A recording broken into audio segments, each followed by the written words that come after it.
اعلیٰ حضرت عظیم البرکت اچھے رضا پیارے رضا ہم سب کے رضا امام احمد رضا خان فاضل بریلوی ایک دن قلم لے کے سوچنے لگے، یا رسول اللہ احمد رضا آپ کی نعت لکھنا چاہتا ہے۔ سبحان اللہ۔ یا رسول اللہ احمد رضا آپ کی تعریف و توصیف کرنا چاہتا ہے۔ یا رسول اللہ میں لکھوں تو لکھوں کیا؟ سراج السالکین لکھو، رحمت للعالمین لکھو، طٰہٰ و یاسین لکھو، آقا میں لکھوں تو لکھوں کیا؟ تو اعلیٰ حضرت فرماتے ہیں یا رسول اللہ میں کیا لکھوں؟ آپ کے چہرے کے بارے میں قرآن نے کہا والضحیٰ، آپ کے زلف کے بارے میں قرآن نے کہا واللیل اذا سجا، آپ کے دست مبارک کے بارے میں قرآن کہہ رہا ید اللہ فوق ایدیہم، آپ کی چشمان مبارکہ کے بارے میں قرآن کہہ رہا ہے ما زاغ البصر وما طغى، آپ کی رفتار کے بارے میں قرآن کہہ رہا ہے سبحان الذی اسریٰ، آپ کے گفتار کے بارے میں قرآن کہہ رہا ہے وما ینطق عن الہویٰ ان ہوا الا وحی یوحیٰ، آپ کے انکساری کے بارے میں قرآن کہہ رہا ہے قد جاءکم، آپ کے انکساری کے بارے میں قرآن کہہ رہا ہے انما انا بشر مثلکم، آپ کے آمد قربہار کے بارے میں قرآن کہہ رہا ہے قد جاءکم من اللہ نور و کتاب مبین۔ اے آقا میں لکھوں تو کیا لکھوں؟ آپ بھوکوں کو کھانا کھلانے والے آقا ہے، آپ پیاسوں کو پانی پلانے والے آقا ہے، آپ ڈوبتوں کو تیرانے والے آقا ہے۔ آقا میں لکھوں تو کیا لکھوں؟ تو سرکار اعلیٰ حضرت فرماتے ہیں یا رسول اللہ سرور کہوں کہ مالک و مولا کہوں تجھے، باغ خلیل کا گل زیبا کہوں تجھے، تیری تو وصف عیب تناہی سے ہے بری، حیران ہوں میرے شاہ میں کیا کیا کہوں تجھے۔ آخر رضا نے ختم سخن اس پہ کر دیا خالق کا بندہ خلق کا آقا کہوں تجھے۔ سبحان اللہ۔ نعرہ تکبیر، اللہ اکبر، نعرہ تکبیر، اللہ اکبر، نعرہ رسالت، یا رسول اللہ، نعرہ رسالت، یا رسول اللہ۔ جشن عید میلاد النبی زندہ آباد، جشن عید میلاد النبی زندہ آباد، سرکار کی آمد مرحبا، سرکار کی آمد مرحبا، آقا کی آمد مرحبا، داتا کی آمد مرحبا، نعرہ تکبیر، نعرہ رسالت، یا رسول اللہ۔ تو اعلیٰ حضرت فرماتے ہیں یا رسول اللہ سرور کہوں کہ مالک و مولا کہوں تجھے، باغ خلیل کا گل زیبا کہوں تجھے، تیری تو وصف عیب تناہی سے ہے بری، حیران ہوں میرے شاہ میں کیا کیا کہوں تجھے۔ آخر رضا نے ختم سخن اس پہ کر دیا خالق کا بندہ خلق کا آقا کہوں تجھے، خالق کا بندہ خلق کا آقا کہوں تجھے۔ حضرات محترم جن لوگوں نے یہ محفل سجائی واقعتاً وہ قابل مبارکباد ہے، جنہوں نے بھی اس میں شریک ہوا اللہ تبارک و تعالیٰ سبوں کی محنتوں کو قبول فرمائے، آمین آمین۔ حضرات محترم میں نے ایک حضور نبی رحمت صلی اللہ تعالیٰ علیہ وسلم کی ایک حدیث پاک کو اپنا عنوان سخن بنایا ہے، اور یہ حدیث بخاری شریف کے شروع میں حدیث آتی ہے، حدیث نمبر 10۔ حضور نبی رحمت صلی اللہ تعالیٰ علیہ وسلم فرماتے ہیں لا یؤمن احدکم حتی اکون احب الیہ من والدہ و ولدہ والناس اجمعین۔ حضور فرماتے ہیں تم میں سے کوئی بھی شخص اس وقت تک کامل مومن ہو نہیں سکتا جب تک وہ اپنے ماں باپ سے، اپنی اولاد سے اور دنیا کے تمام لوگوں سے بڑھ کر مجھ سے محبت نہ کرے۔ سبحان اللہ۔ حضور فرماتے ہیں جب تک دنیا کے تمام لوگوں سے زیادہ مجھ سے محبت نہ کر لے اس وقت تک اس کا ایمان کامل نہیں ہو سکتا۔ اب میں آپ کو بتاؤں یہ محبت کیا ہے، ذرا اس کو سمجھیے محبت کیا ہے۔ تو یہاں جتنے بھی لوگ بیٹھے ہوں گے کوئی اس سے ناآشنا نہیں ہوگا، سب جانتے ہیں، ہر ایک دل میں اس کے جذبات موجود ہے، کوئی دل اس سے ناآشنا نہیں ہے، کیونکہ اگر دل ہے تو دل میں کسی چیز کی محبت ضرور ہوگی. بے شک. کیونکہ اللہ نے جو ہمیں دل دیا ہے نا، یہ محبت کرنے کے لیے دیا ہے. ہاتھ دیا پکڑنے کے لیے، آنکھ دیا دیکھنے کے لیے، ناک دیا سونگھنے کے لیے، دانت دیا چبانے کے لیے، پیر دیا چلنے کے لیے. ہر اعضائے جسمانی جو ہمارے پاس موجود ہے اس میں الگ سب کے لیے ایک ایک مقصد ہے. آنکھوں کا دیکھنا، ناک کا سونگھنا، ہاتھوں سے پکڑنا، پیروں سے چلنا، ہر ایک اعضاء کے پیچھے ایک مقصد دیا اللہ نے. لیکن یہ جو دل دیا نا، تو پھر دل کیوں دیا؟ تو جواب یہ ملے گا، اللہ نے جو دل دیا ہے محبت کرنے کے لیے دیا ہے. لیکن اللہ نے جب دل دیا محبت کرنے کے لیے، اسی لیے تم دل کو اوروں کے ساتھ نہ لگاؤ، اس دنیا والے یا دنیا سے نہ لگاؤ. اس لیے اللہ نے ہمیں اپنا پیارا حبیب عطا فرمایا. جب دل دیا تو ایک دل والا محبوب بھی عطا فرمایا. تو جب دل ہے تو دل میں کسی نہ کسی چیز کی محبت ہوگی. کسی کے دل میں دولت کی محبت ہوگی، کسی کے دل میں شہرت کی محبت ہوگی، کسی کے دل میں لال و جواہرات کی محبت ہوگی، کسی کے دل میں زمین و جائیداد کی محبت ہوگی.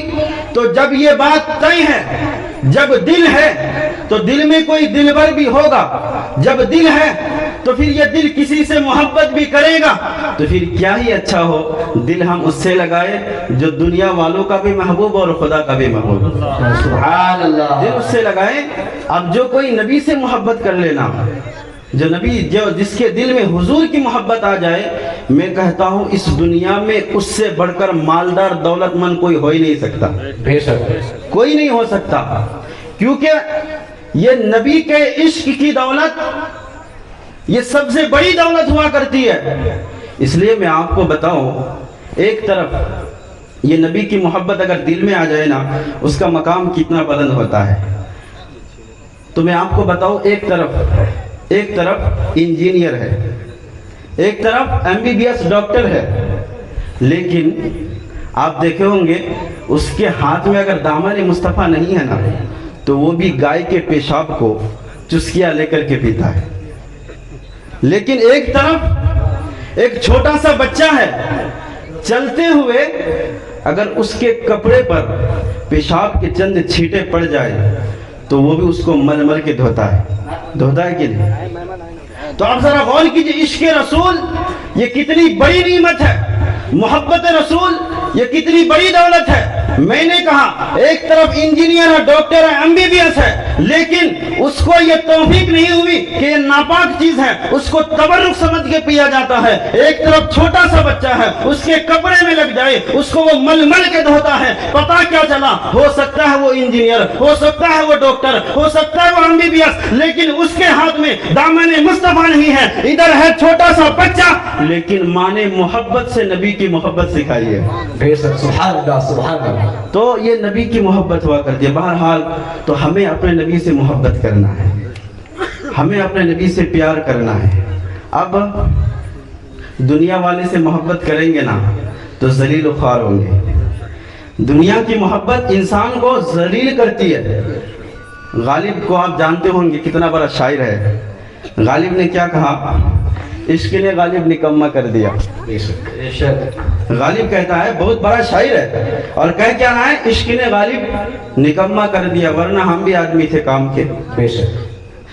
اور کسی نے کہا تیری محفل میں آ کے یوں بدنام ہوئے، نگاہ زمانہ میں بے نام ہوئے، تو نے ہی وعدہ کیا تھا نہ بچھڑیں گے ہم، تیرے ہی ہاتھوں سے نیلام ہوئے. پتا کیا چلا؟ یہ دنیا کی محبت انسان کو نکمہ بناتی ہے. یہ دنیا کی محبت انسان کو تباہ کرتی ہے. کیونکہ غالب نے کہا عشق نے غالب نکمہ کر دیا. یہ دنیا کی محبت تھی جس نے نکمہ کیا. یہ دنیا کی محبت ہوتی ہے جو انسان کو تباہ کرتی ہے.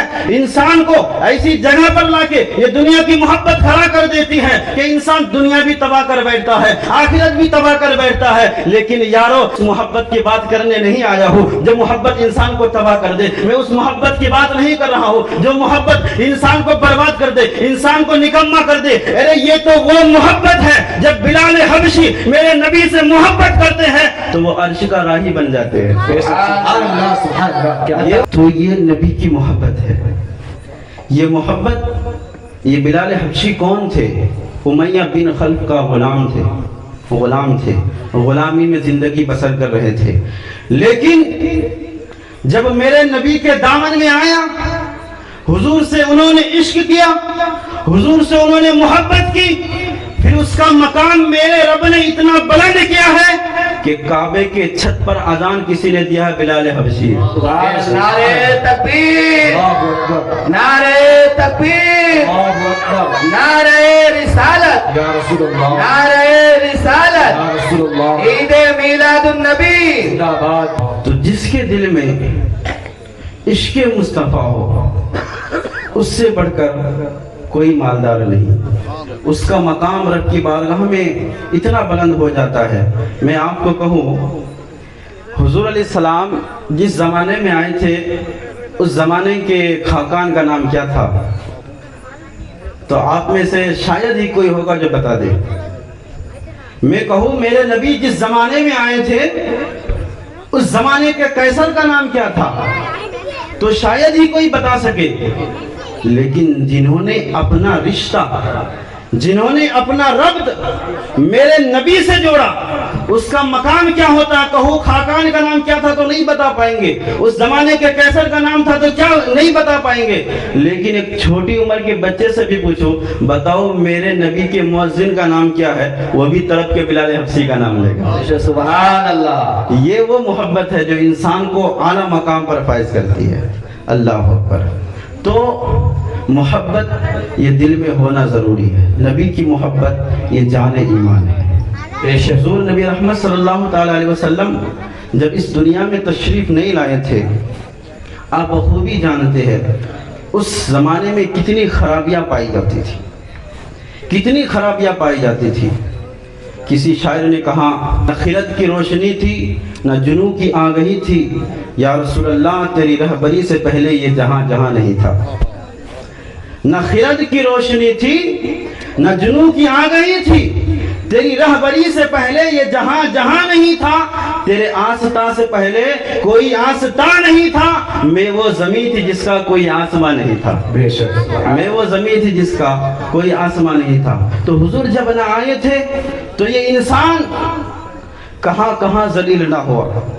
یہی انسان ہے جو آج اپنے رب کی بارگاہ میں سجدہ کرتا ہے، سبحان ربی الاعلیٰ پڑھتا ہے، لیکن جب میرے نبی نہیں آئے تھے، اس انسان کی پیشانی کہاں کہاں ذلیل نہ ہوئی۔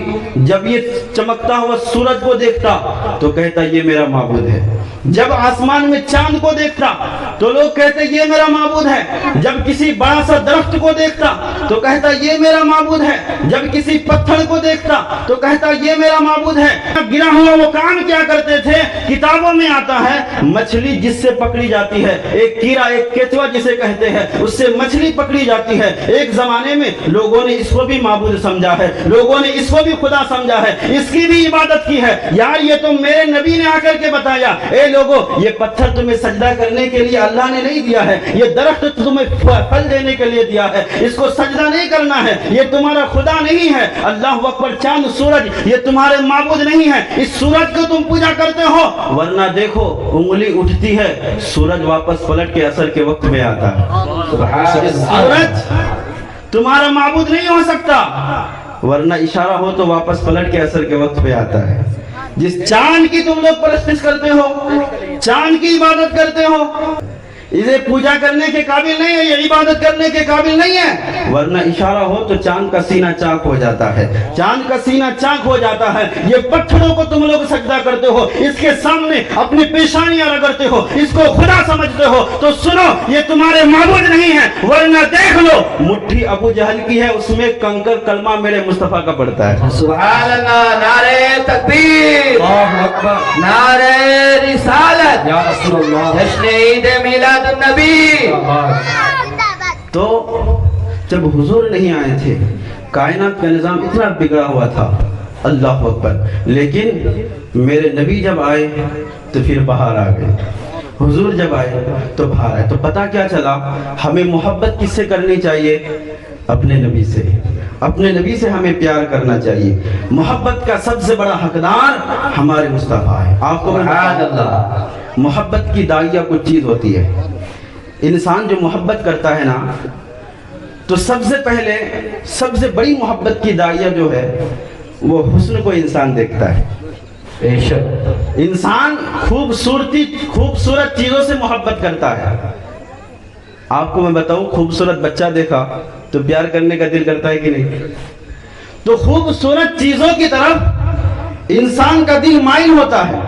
خوبصورت بچہ دیکھا اس بچے سے محبت کرتے ہیں، خوبصورت انسان دیکھا اس انسان سے محبت کرتے ہیں. یہاں تک کہ اگر خوبصورت جانور بھی ہو تو انسان جانوروں سے بھی محبت کرتا ہے. خرگوش سے لوگ محبت کیوں کرتے ہیں؟ خوبصورت لگتا ہے. پھول سے محبت کیوں ہے؟ خوبصورت لگتا ہے. طوطوں سے محبت کیوں ہے؟ اس کا وجود خوبصورت ہے. مور سے محبت کیوں ہے؟ اس کا وجود خوبصورت ہے. کوئل سے محبت کیوں ہے؟ اس کی آواز خوبصورت ہے. خوبصورت چیزوں کی طرف انسان کا دل مائل ہوتا ہے. ہر خوبصورت چیز کی طرف جب انسان کا دل مائل ہوتا ہے تو میں آپ کو بتاؤں پھر ہمیں محبت اپنے نبی سے کرنی چاہیے، کیونکہ میرے نبی سے بڑھ کر کوئی چیز خوبصورت ہو ہی نہیں سکتی. اللہ اکبر. میرے نبی کیسے تھے؟ حضرت ابو ہریرہ کی بارگاہ میں جایا جائے. حضرت ابو ہریرہ فرماتے ہیں ما رأیت شیئا احسن من رسول اللہ صلی اللہ تعالی علیہ وسلم کأن الشمس تجری فی وجہہ. حضرت ابو ہریرہ کہتے ہیں میں نے حضور سے بڑھ کر کائنات میں کوئی شے حسن والی نہیں دیکھا، کوئی شے خوبصورت میں نے نہیں دیکھا.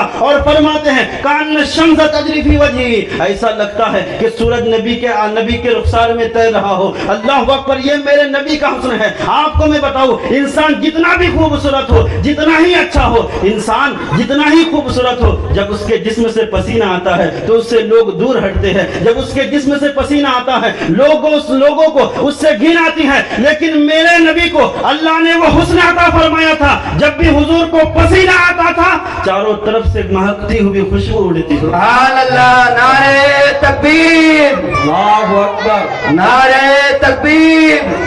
نعرہ رسالت. یا رسول اللہ. نعرہ رسالت. یا رسول اللہ. علماء اہل سنت زندہ باد. علماء اہل سنت. زندہ باد. جشن عید میلاد النبی. زندہ باد. میں کیا کہہ رہا تھا؟ خوبصورت چیزوں سے انسان محبت کرتا ہے. اچھا، انسان جتنا بھی خوبصورت ہونا، جب اس کو پسینہ آئے تو اس سے انسان دور ہٹتا ہے. آپ اپنے والد سے محبت کرتے ہیں کہ نہیں؟ آپ لوگ کوئی ایسا نہیں ہوگا جو اپنے باپ سے محبت نہیں کرتا ہے. سبوں کو ہونی چاہیے، یہ حق ہے ان کا محبت کرنا ہے ان سے. لیکن یاد رکھیے کبھی باپ کا پسینہ لگاؤ گے، اپنے جسم میں ابا کا پسینہ لگائیں گے تو کوئی نہیں کہے گا ہاں، سب کہیں گے نہیں. لیکن جو لوگ کہتے ہیں نا کہ نبی ہماری طرح، نبی ہماری طرح، میں کہوں گا یار بیٹا اگر باپ سے ٹچ ہو جائے، باپ کا پسینہ بیٹے کو لگ جائے تو بیٹا کہے گا موڈ خراب ہو گیا یار. سفید کپڑا پہنے ہوئے تھے، پسینہ لگ گیا، سفید کپڑے میں دھبا آ گیا. تو یہ عام لوگوں کی چیز ہے کہ انسان جتنا بھی خوبصورت ہو کوئی کسی کا پسینہ نہیں لگاتا، کوئی کسی کا پسینہ نہیں لگاتا. لیکن میرے نبی کی بارگاہ میں ایک مشہور روایت ہے، آپ بھی سنے ہوں گے. ایک شخص آیا، ایک خاتون آئی غالباً، عرض کیا کرتے یا رسول اللہ میری بیٹی کی شادی ہے، سارے انتظامات ہو گیا لیکن خوشبو کا انتظام نہیں ہوا، آپ خوشبو کا انتظام کر دیں. کیا کہتے ہیں؟ آپ خوشبو کا انتظام کر دیں. میرے نبی نے بوتل منگوائی اور حضور علیہ السلام نے بوتل منگوائی تو آپ کے جسم سے جو پسینہ نکلا ہوا تھا نا، اس پسینے کو آپ نے لیا اور بوتل میں بھرنا شروع کیا. اس بوتل میں آپ نے اپنے پسینے کو بھرنا شروع کیا. یہ ہمارا آب ہے، اگر پسینہ آئے تو ہمیں گھن آتی ہے اور ہمیں بھی پسینہ آتا ہے، آپ کو بھی آتا ہے، نہ جانے کہاں کہاں سے آتا ہے. لیکن میرے نبی کی شان یہ ہے جب پسینہ آتا تھا وہ بھی شان کے ساتھ آتا تھا. کہا جاتا ہے جب حضور کے ماتھے پر پسینہ آتا تھا ایسا لگتا تھا کہ چاندی کی پلیٹ پر موتیوں سے سجا دی گئی ہو. کیا بات ہے، سبحان اللہ. پسینہ حضور کو آتا تھا. اللہ اکبر. پھر کیا ہوا؟ اس عورت کو پسینہ دی گئی، پسینہ لے کے وہ جاتی ہے، دلہن کو لگاتی ہے، دلہن مہنگی، سارے گھر والے مہنگے، یہاں تک کہ فرمایا گیا اس عورت کے جتنے بچے ہوئے سارے مہکتے ہوئے پیدا ہوئے. اللہ اکبر. تو یہ میرے نبی کی شان ہے کہ پسینہ لگائے تو وہ بھی خوشبو سے معطر ہو جاتے ہیں. جس در سے میرے نبی گزرتے ہیں صحابہ کرام فرماتے ہیں کہ میرے نبی کو اگر ہمیں تلاش کرنا ہوتا تو ہم کسی سے پتہ نہیں پوچھتے تھے، بلکہ جدھر سے تازہ تازہ خوشبو آتی تھی ہم ادھر چل دیتے، پھر نبی کو پا لیا کرتے تھے. یہ میرے نبی کی شان ہے. اب جو لوگ کہتے ہیں نبی ہماری طرح ہے، میں ان سے کہنا چاہوں گا یار نبی ہماری طرح کیسے ہو سکتے ہیں؟ جبرائیل بھی میرے نبی کے جیسے نہیں ہے، میکائیل بھی میرے نبی کے جیسے نہیں ہے، اور واللہ یہ آسمان کا چاند بھی میرے نبی کے جیسا نہیں ہے، آسمان کا سورج بھی نبی کے جیسا نہیں ہے. اس کی وجہ یہ ہے آسمان گر تیرے طلبوں کا نظارہ کرتا، روزے کے چاند تصدق میں اتارا کرتا، چھپ گیا چاند نہ آئی تیرے دیدار کتاب، سامنے گر کبھی ہوتا تو بھی سجدہ کرتا. سبحان اللہ سبحان اللہ، بے شک سامنے گر کبھی ہوتا تو بھی سجدہ کرتا. یہ میرے نبی کی شان ہے. بہرحال میں اب ٹائم ہو گیا حضرت، بس وہاں سے گزر کچھ آگے تو آ جائے. کچھ ہی دیر میں اپنی بات کو مکمل کروں گا. اب میں آپ کو کچھ باتیں ایسی لوگ ادھر بیٹھ آئے، آگے آئے، چیئر خالی ہے، آپ لوگ آگے آنے کی کوشش کریں. اچھا، ہمیں اور آپ کو حضور سے محبت ہے کہ نہیں؟ حضور سے محبت ہے؟ اگر ہے تو ایک مرتبہ ہاتھوں کو اٹھا کے یا رسول اللہ کہیے. یا رسول اللہ. اللہ رب العزت آپ سبوں کی محبتوں کو قبول فرمائے. میں نے کیا کہا؟ ہمیں محبت ہے. آپ سبوں نے بھی ہاتھ اٹھا کر کے یہ ثبوت دیا کہ ہمیں اپنے نبی سے محبت ہے. اچھا، جس سے محبت ہوتی ہے نا، محبوب کی بات مانی جاتی ہے، محبوب کی بات مانی جاتی ہے. تو محبت جس سے کی جاتی ہے اس کی بات مانی جاتی ہے. ہم اور آپ سوچے ہمیں اپنے نبی سے محبت ہے، اپنے نبی سے پیار ہے، تو ہمیں اپنے نبی کی بات ماننی چاہیے کہ نہیں؟ بے شک ماننی چاہیے. تو ہمیں اور آپ کو چاہیے کہ ہم اپنے نبی کے بتائی ہوئے باتوں پر عمل کریں، بتائی ہوئے باتوں پر عمل کریں. آج یہ جو جلسہ کیا جا رہا ہے، یہ پروگرام، یہ محفل سجائی گئی ہے، اس میں آپ آئے ہیں اس نیت سے آ کر کے بیٹھے. انشاءاللہ تعالی جو بات سننے کو ملے گی اس پر عمل کریں گے، نبی کے حدیث کو سنیں گے، خود بھی یاد کریں گے، دوسروں کو بھی یاد کرائیں گے، اپنے بچوں کو بتائیں گے، اپنی بیوی کو بتائیں گے، اپنے گھر والوں کو بتائیں گے. جب اس نیت کے ساتھ آپ اس محفل میں بیٹھیں گے، خدا کی قسم میرا ایمان ہے یہ نیت آپ کر لیں، جیسے ہی نیت کریں گے ویسے ہی نیکیاں آپ کو ملنا شروع ہے، ویسے ہی اللہ رب العزت آپ کے نامہ اعمال میں نیکیاں لکھنا شروع کر دے گا. اور میں تو کہتا ہوں اس نیت کے ساتھ جب آپ کسی بھی محفل میں بیٹھیں گے ہوگا کیا؟ مر کر کے قبر میں بعد میں جائیں گے، مدینے والے پہلے ہی آپ کے استقبال کے لیے حاضر ہوں گے. اللہ کیا بات. اگر نیت یہ ہو تو اگر ہمیں نبی سے محبت ہے، نبی کی بات ماننی چاہیے کہ نہیں چاہیے؟ اللہ اکبر. میرے نبی پاک صلی اللہ علیہ وسلم چند صحابہ کے ساتھ مدینے کے ایک گلی سے جا رہے ہیں، اور حضور نے ایک ایسا گھر دیکھا جس طریقے کا بنا ہوا گھر حضور کو پسند نہیں تھا. تو حضور علیہ السلام نے جب وہ گھر دیکھا، گنبد نما گھر تھا وہ، تو حضور نے پوچھا کہ یہ کس کا گھر ہے؟ تو بتایا گیا کہ یا رسول اللہ فلاں انصاری کا. حضور نے کچھ نہیں کہا، حضور علیہ السلام نے کچھ نہیں کہا، چل دیے. اب جو لوگ حضور کے ساتھ تھے نا، ان میں سے کسی نے اس انصاری سے جا کے کہا یار حضور کا اس گلی سے گزر ہوا، حضور نے تمہارا گھر دیکھا، کہا تو کچھ نہیں لیکن ایسا لگتا ہے کہ حضور کو یہ گھر پسند نہیں آیا. کہا تو کچھ نہیں، ایسا لگ رہا ہے کہ تمہارا گھر حضور کو پسند نہیں ہے. وہ صحابی نے کہا ٹھیک ہے. وہ گئے. چند دنوں کے بعد میرے نبی پھر سے اس گلی سے گزرے تو کیا دیکھا؟ وہاں ملبے کا ڈھیر پڑا ہوا ہے، وہ مکان وہاں موجود نہیں ہے. میرے نبی نے کہا میں نے یہاں اس فلاں انصاری کا گھر دیکھا تھا، اس کا مکان دیکھا تھا، وہ کیا ہوا؟ کہا کہ نہیں معلوم. کہا بلاؤ اس کو. اس انصاری کو بلایا گیا. حضور فرماتے ہیں چند دن پہلے میں اس راستے سے گزرا تھا، میں نے تمہارا گھر دیکھا تھا، آج گزر رہا ہو تمہارا گھر یہاں نہیں ہے، یہاں کچرے کا ڈھیر ہے. اللہ اکبر. میرے نبی سے وہ صحابی رسول کہتے ہیں یا رسول اللہ میں نے اس گھر کو توڑ دیا ہے. اب گھر کیوں توڑا جاتا ہے؟ جب بنانے میں کوئی خرابی آ گئی ہو، جب کسی اور کی زمین کوئی اور بنا دیا گیا ہو،